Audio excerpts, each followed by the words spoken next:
Hello বন্ধুরা, welcome back to my channel Ranu's kitchen হাবে আপনাদের স্বাগত। আজকে আমরা তৈরি করব সবুজ মটরশুঁটি দিয়ে ঘুগনি তরকারি। তো কি কি উপকরণ আমাদের লাগছে আমরা দেখে নিই। এখানে সবুজ মটরশুঁটি আমরা সেদ্ধ করে জল ঝরিয়ে রেখেছি। এখানে 3টে মিডিয়াম সাইজের আলু ছোট ছোট করে কুচিয়ে নিয়েছি। এগুলো আমরা তেলে ভালো করে লাল লাল করে প্রথমে ভেজে নেব। এখানে আছে গোটা গরম মশলা, লবঙ্গ, এলাচ, দারচিনি, 1 চামচ গোটা জিরা, 2টো তেজপাতা আর একটা কাঁচা লঙ্কা। এখানে আছে কাজু, আমন্ড আর কিশমিশের একটা পেস্ট। এটা ধনে জিরে গুঁড়া জল দিয়ে ভিজিয়ে রেখেছি। এখানে আদা বাটা আছে 2 চামচ। এখানে 2টো মিডিয়াম সাইজের টমেটো আমরা পেস্ট করে নিয়েছি। এখানে লঙ্কার হলুদ গুঁড়ো জলে আগের থেকে ভিজিয়ে রেখেছি। কড়াইতে প্রথমে তেল নিয়ে নিয়েছি।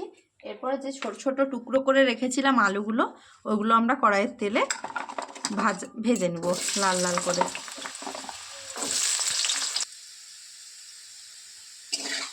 দেখতেই পাচ্ছেন বন্ধুরা, এই যে আলুটা লাল করে ভাজা হয়ে যাচ্ছে, আর একটু লাল করে নেব। এই যে আলুর ব্রাউন কালার চলে এসছে, আর একটু ভালো করে নেড়ে ভেজে নেব। এই ভাজার সময় আলুটা পুরোটা আমরা সেদ্ধ করে নেব, কারণ কাঁচা মটরটা আমরা আগের থেকেই সেদ্ধ করে নিয়েছি। আলুটা বেশ লাল লাল করে ভাজা হয়ে গেছে। এবারে এটা আমরা কড়াই থেকে তুলে নেব। কড়াইয়ের তেল গরম আছে, এতে আমরা 2টো কেটে রাখা তেজপাতা, 2টো কাঁচা লঙ্কা আর একে একে গোটা গরম মশলাগুলো দিয়ে দেব। 1 চামচ জিরে গুঁড়া,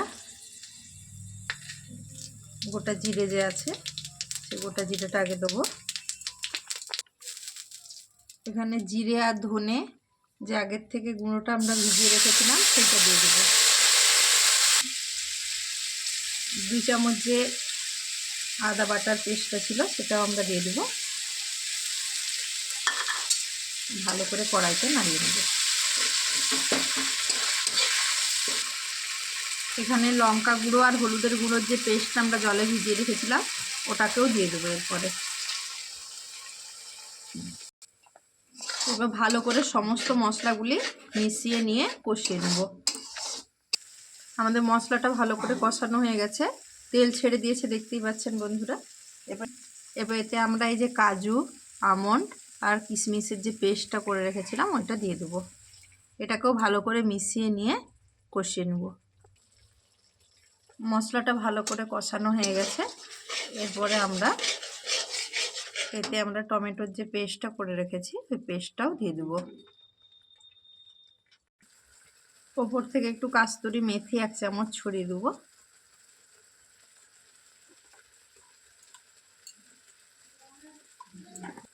এটাকেও মশলার সঙ্গে ভালো করে কষিয়ে নেব।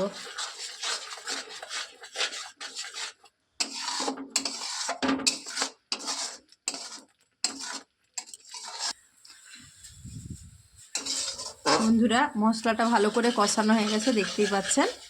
এইবারে আমরা এতে সেদ্ধ করে রাখা মটরশুঁটি আর আলু যে ভেজে রেখেছিলাম লাল লাল করে দিয়ে দেব।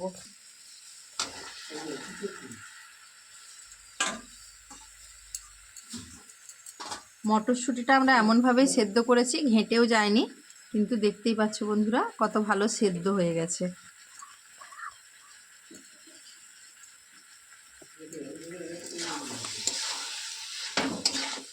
এবারে ভালো করে মশলার সঙ্গে আমরা কষিয়ে নেব।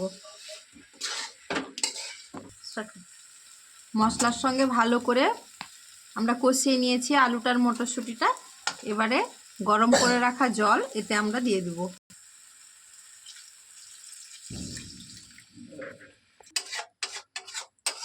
আমরা এতে 1.5 থেকে 2 বাটি জল দিয়েছি।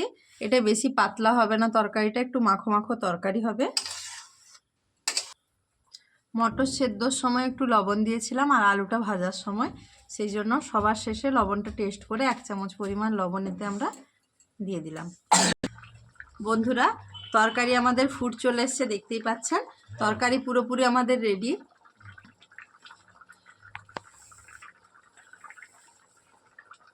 এই অবস্থায় আমরা গ্যাসটা নিভিয়ে দেব। এরপর ওপর থেকে 1 চামচ গরম মশলার গুঁড়ো আমরা দিয়ে দেব। বন্ধুরা, আমাদের নিরামিষ কাঁচা মটরশুঁটির ঘুগনি রেডি। এইভাবে বাড়িতে কাঁচা মটরশুঁটির ঘুগনি বানিয়ে খেয়ে দেখবেন, অপূর্ব এর টেস্ট। তো বন্ধুরা, রান্নাটি যদি ভালো লেগে থাকে তবে লাইক, কমেন্ট এবং চ্যানেলটি সাবস্ক্রাইব করে রাখবেন পরের একটি সুন্দর ভিডিও পাওয়ার জন্য। আজকের মতো টাটা।